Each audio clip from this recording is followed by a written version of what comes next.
عورت کی آنکھوں میں آنسو بھر آئے۔ اس نے کانپتے ہاتھ آسمان کی طرف اٹھائے اور کہا، اللہ تمہیں وہاں سے دے گا جہاں سے تم سوچ بھی نہیں سکتے۔ تمہارے رزق میں ایسی برکت ڈالے گا کہ تم گن نہ سکو گے۔ بازار کے کچھ لوگ یہ منظر دیکھ رہے تھے۔ کسی نے سر جھٹکا، کسی نے ہلکی سی ہنسی اڑائی، مگر سلیم کے دل میں ایک عجیب سا سکون اتر چکا تھا۔ اس کے ہونٹ بے اختیار ہلے، الحمدللہ، اور اسے یوں محسوس ہوا جیسے اس لفظ کے ساتھ ہی اس کا خوف بھی ہلکا ہو گیا ہو اور اللہ پر بھروسہ پہلے سے زیادہ مضبوط ہو گیا ہو۔ قحط کے دنوں میں جب اکثر تاجر منافع کمانے میں مصروف تھے، سلیم کی سچائی اور نرمی لوگوں کے دل جیتنے لگی۔ اس کی دکان پر رش بڑھنے لگا۔ لوگ کہتے، اگر کم لینا ہے تو کہیں سے بھی لے لو، مگر اگر اطمینان چاہیے تو سلیم کے پاس جاؤ۔ یہ جملے بازار کے چند تاجروں کو چبھنے لگے۔ انہیں یوں محسوس ہونے لگا جیسے سلیم کی ایمانداری ان کے لیے آئینہ بن گئی ہو، ایسا آئینہ جس میں وہ اپنی لالچ صاف دیکھ سکتے تھے۔ ایک شام بازار بند ہونے کے بعد چند لوگ خاموشی سے اکٹھے ہوئے، سرگوشیاں ہوئیں، نظریں ملیں اور ایک خاموش فیصلہ ہو گیا، اگر اس کی سچائی کا چرچا ختم ہو جائے تو سب برابر ہو جائیں گے۔ اسی رات اندھیرے میں ایک مزدور کو پیسے دے کر سلیم کے گودام کا دروازہ کھلوایا گیا، پانی کے مشکیزیں اندر ڈال دیے، بوریوں کے نیچے نمی پھیلا دی گئی اور دروازہ دوبارہ بند کر دیا گیا۔ صبح جب سلیم حسب معمول بسم اللہ کہہ کر گودام میں داخل ہوا تو ایک عجیب سی بو اس کے نتنوں سے ٹکرائی۔ اس نے پہلی بوری کھولی، اناج گیلا تھا۔ دوسری کھولی، دانوں پر سفید پھپھوندی جم چکی تھی۔ ایک لمحے کے لیے اس کے ہاتھ لرز گئے۔ اسی دوران چند گاہک آئے۔ جب اناج نکالا گیا تو بدبو نے سب کو چونکا دیا۔ بازار میں بات آگ کی طرح پھیل گئی، دیکھا، سب ایک جیسے ہوتے ہیں، باہر سے نیک بنو، اندر سے خراب۔ ہمیں تو پہلے ہی شک تھا۔ یہ سلیم کی زندگی کا سب سے مشکل دن تھا۔ وہ جانتا تھا کہ اس نے کبھی ملاوٹ نہیں کی، مگر ثبوت اس کے خلاف کھڑا تھا۔ اس نے ایک لمحے کو بھی بحث نہ کی۔ جو گاہک آئے ان کے پیسے فوراً واپس کر دیے۔ جو پچھلے دنوں خریدار تھے ان سب کو بلا کر معذرت کی اور رقم لوٹا دی۔ دوپہر تک اس کا گودام تقریباً خالی ہو چکا تھا۔ اناج ضائع، پیسے واپس، عزت سوالوں میں۔ وہ گودام کے باہر ایک پرانی کرسی پر بیٹھ گیا، آنکھیں بند کر لیں۔ یا اللہ، میں نے کبھی دھوکہ نہیں دیا۔ اگر یہ امتحان ہے تو مجھے صبر دے، اگر یہ سازش ہے تو مجھے حق پر ثابت قدم رکھ۔ اس کے دل میں ایک لمحے کو خیال آیا، کیا مجھے بھی اب ویسا ہی بن جانا چاہیے جیسے یہ لوگ چاہتے ہیں؟ مگر اگلے ہی لمحے اس نے سر جھٹک دیا، نہیں، میرا سودا اللہ کے ساتھ ہے۔ لوگ بدل سکتے ہیں، میں نہیں بدل سکتا۔ چند دن بازار میں عجیب فضا رہی، کچھ لوگ ہمدردی سے دیکھتے، کچھ طنز سے۔ کاروبار تقریباً رک گیا۔ پھر اچانک ایک صبح ہنگامہ برپا ہوا۔ وہی مزدور جو رات کو گودام میں گیا تھا پکڑا گیا۔ اسے کسی نے دوسرے تاجر سے پیسے لیتے دیکھ لیا تھا۔ دباؤ بڑھا تو اس نے سب کے سامنے اعتراف کر لیا، مجھے رشوت دی گئی تھی، میں نے نمی ڈالی تھی، سلیم بے قصور ہے۔ بازار میں سناٹا چھا گیا۔ جنہوں نے کل انگلی اٹھائی تھی آج نظریں جھکائے کھڑے تھے۔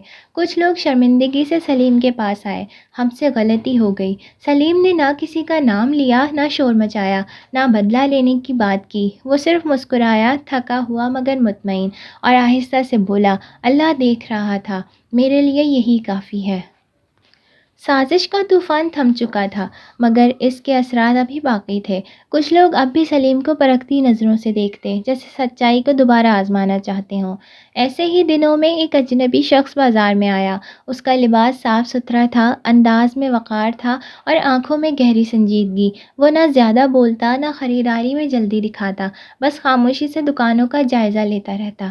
دنوں تک وہ سلیم کی دکان کے سامنے کھڑا رہا، کبھی کچھ تھوڑا سا خرید لیتا، کبھی بس دور سے دیکھتا رہتا کہ سلیم کس طرح گاہکوں سے پیش آتا ہے۔ وہ دیکھتا کہ سلیم ہر شخص کو برابر سمجھتا ہے، چاہے وہ امیر زمیندار ہو یا مزدور، چاہے پورا بوری یا لے یا مٹھی بھر دانے۔ ایک دن جب بازار میں رش کم تھا، وہ اجنبی سلیم کے قریب آیا اور بولا، ایک بات پوچھوں؟ سلیم نے ادب سے جواب دیا، جی ضرور پوچھیے۔ اجنبی نے سیدھا سوال کیا، اگر تم قیمت بڑھا دو تو تم امیر بن سکتے ہو، تمہاری شہرت بھی ہے، لوگ تم پر بھروسہ کرتے ہیں، کیوں نہیں بڑھاتے؟ سلیم نے ترازو کے پلڑ سیدھے کرتے ہوئے نے کہا، امیر ہونا مقصد نہیں، حلال ہونا مقصد ہے۔ میں چاہتا ہوں میرا رزق کم ہو مگر صاف ہو، ایسا منافع نہیں چاہیے جو کسی کی مجبوری سے نکلے۔ اجنبی نے دوبارہ سوال کیا، اور اگر سچائی کے باوجود تمہیں نقصان ہو جائے تو؟ نقصان وہ ہوتا ہے جو اللہ کے ہاں لکھا جائے۔ دنیا کا خسارہ وقتی ہے، آخرت کا خسارہ اصل ہے۔ میں وہ سودا نہیں کرنا چاہتا جس میں وہاں گھاٹا ہو جائے۔ اجنبی کچھ لمحے خاموش رہا۔ اس کی آنکھوں میں ایک عجیب سی چمک آئی، جیسے وہ اسی جواب کا منتظر تھا۔ پھر وہ سر ہلا کر چلا گیا۔ چند ہفتے گزر گئے۔ ایک صبح نور آباد میں خبر پھیلی کہ شہر کا ایک بڑا سرمایہ کار یہاں ایک وسیع منڈی قائم کرنا چاہتا ہے۔ کہا جا رہا تھا کہ وہ اناج کا بڑا کاروبار شروع کرے گا اور کسی دیانتدار شخص کو شریک بنائے گا۔ بازار میں چہل پہل مچ گئی۔ ہر تاجر دل ہی دل میں امید لگائے بیٹھا تھا۔ کچھ نے سفارشیں ڈھونڈنی شروع کر دیں، کچھ نے تحفے تیار کر لیے۔ پھر اعلان ہوا، سب لوگ جمع تھے۔ سرمایہ کار اسٹیج پر آیا اور سب حیران رہ گئے۔ وہی اجنبی شخص تھا۔ اس نے مجمع کی طرف دیکھ کر کہا، میں کئی دن اس بازار میں رہا۔ میں نے دولت نہیں دیکھی، میں نے کردار دیکھا۔ میں نے نفع نہیں دیکھا، میں نے نیت دیکھی۔ اور جس شخص کو میں نے ہر حال میں یکساں پایا وہ سلیم ہے۔ بازار میں خاموشی چھا گئی۔ کچھ چہرے حیرت سے کھلے، کچھ پر شرمندگی تھی اور کچھ پر حسد کی ہلکی سی لہر۔ سرمایہ کار نے سلیم کو آگے بلایا۔ میں اس شہر میں بڑی منڈی قائم کرنا چاہتا ہوں، مگر اکیلا نہیں۔ مجھے ایسے شخص کی ضرورت ہے جس کے ترازو میں صرف وزن نہیں، ضمیر بھی برابر ہو۔ کیا تم میرے شریک بنو گے؟ سلیم کے لیے یہ لمحہ ناقابل یقین تھا۔ اس کے ہاتھ کانپ گئے۔ اس نے زندگی میں کبھی اتنی بڑی پیشکش کا تصور بھی نہیں کیا تھا۔ اس کی آنکھیں نم ہو گئیں۔ وہ چند لمحے بول نہ سکا۔ پھر اس نے آسمان کی طرف نظر اٹھائی اور دل میں کہا، یا اللہ، میں نے تو صرف تیری رضا چاہی تھی۔ میں نے تو بس سچائی کا دامن پکڑا تھا۔ یہ سب تیری عطا ہے۔ اس کے ہونٹوں پر پھر وہی لفظ آیا جو ہر سودا ختم ہونے پر آتا تھا، الحمدللہ۔ اور اس دن بازار نے پہلی بار دیکھا کہ ایمانداری صرف عزت نہیں دیتی، کبھی کبھی قسمت بھی بدل دیتی ہے۔ سال گزر گئے۔ نور آباد بدل چکا تھا۔ سلیم کی منڈی اب پورے علاقے میں مشہور تھی۔ ایک دن شہر میں ایک بڑی تجارتی تقریب منعقد ہوئی، جہاں مختلف شہروں کے تاجر اور معزز شخصیات مدعو تھیں۔ ہال روشن تھا، گفتگوؤں کی ہلکی سرگوشیاں فضا میں گونج رہی تھیں اور اسٹیج پر کامیاب تاجروں کے نام پکارے جا رہے تھے۔ سلیم کو بھی خصوصی مہمان کے طور پر بلایا گیا تھا۔ وہ حسب عادت سادہ لباس میں مگر باوقار انداز سے ایک طرف کھڑا لوگوں سے مل رہا تھا۔ اسی دوران ایک معزز خاتون آہستہ آہستہ اس کی طرف بڑھی۔ ان کا لباس نفیس تھا، چہرے پر اعتماد اور آنکھوں میں چمک۔ انہوں نے قریب آ کر نرمی سے کہا، آپ مجھے پہچانتے ہیں؟ سلیم نے غور سے دیکھا۔ چہرہ بدلا ہوا تھا، عمر کی لکیریں سنور چکی تھیں، مگر آنکھوں میں نمی پہچانی سی لگی۔ وہ چند لمحے خاموش رہا، پھر اچانک اس کے ذہن میں وہ منظر ابھرا، وہ سیدھا چادر، کانپتے ہاتھ اور چند سکے ہتھیلی پر رکھے ہوئے۔ آپ وہی ہیں؟ اس کی آواز میں حیرت بھی تھی اور خوشی بھی۔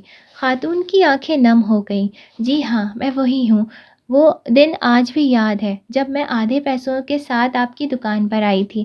آپ نے نہ صرف پورا تھیلا دیا تھا بلکہ سکے بھی واپس کر دیے تھے۔ وہ رکی، سانسیں بھری اور بولی، اسی آٹے سے میرے بیٹے نے چند دن گزارے۔ پھر آپ کے حسن سلوک نے اس کے دل میں حوصلہ پیدا کیا۔ اس نے چھوٹا سا ٹھیلا لگایا، محنت کی، دیانت داری سیکھی اور آج وہ شہر کے کامیاب تاجروں میں شمار ہوتا ہے۔ اتنے میں ایک باوقار نوجوان آگے آیا۔ اس نے جھک کر سلیم کا ہاتھ چوما۔ چچا جان، اگر اس دن آپ ہمیں سہارا نہ دیتے تو شاید ہم ہمت ہار جاتے۔ آپ نے ہمیں صرف آٹا نہیں دیا تھا، امید دی تھی۔ ہال میں موجود چند لوگ یہ منظر دیکھ رہے تھے۔ کچھ کے چہروں پر حیرت تھی، کچھ پر تجسس۔ سلیم کی آنکھوں میں آنسو آ گئے۔ اسے اپنا وہ چھوٹا سا گودام یاد آیا، وہ مشکل دن، وہ سازش، وہ آزمائشیں۔ اس نے آسمان کی طرف دیکھا، دل میں شکر کی ایک لہر اٹھی۔ آہستہ سے اس کے لب ہلے، الحمدللہ، مگر اس بار یہ لفظ پہلے سے زیادہ گہرے تھے۔ اس میں سکون بھی تھا، شکر بھی، اور ایک خاموش یقین بھی، کیونکہ اس دن اسے محسوس ہوا کہ اللہ کے ساتھ کی گئی تجارت کا منافع کبھی ضائع نہیں ہوتا۔ کبھی وہ دولت بن کر لوٹتا ہے، کبھی عزت بن کر، اور کبھی کسی کی بدلی ہوئی تقدیر کی صورت میں۔ اور یہی وہ لمحہ تھا جب سلیم نے جان لیا کہ اصل کامیابی گودام بھرنے میں نہیں، دل بھرنے میں ہوتی ہے۔ یہ کہانی ہمیں سکھاتی ہے، اللہ کے راستے میں کیا گیا چھوٹا عمل بھی نسلیں بدل سکتا ہے۔ رزق میں برکت صرف منافع سے نہیں، نیت سے آتی ہے۔ سازشیں وقتی ہوتی ہیں مگر سچائی دائمی۔ اصل تجارت وہ ہے جو اللہ کے ساتھ ہو۔ جب انسان اللہ کے ساتھ تجارت کرتا ہے تو وہ کبھی خسارے میں نہیں رہتا۔ اگر دنیا میں نہ ملے تو آخرت میں ضرور ملتا ہے، اور جو شخص ہر حال میں الحمدللہ کہتا رہے، اللہ اس کے حال کو بھی بدل دیتا ہے اور اس کے نصیب کو بھی۔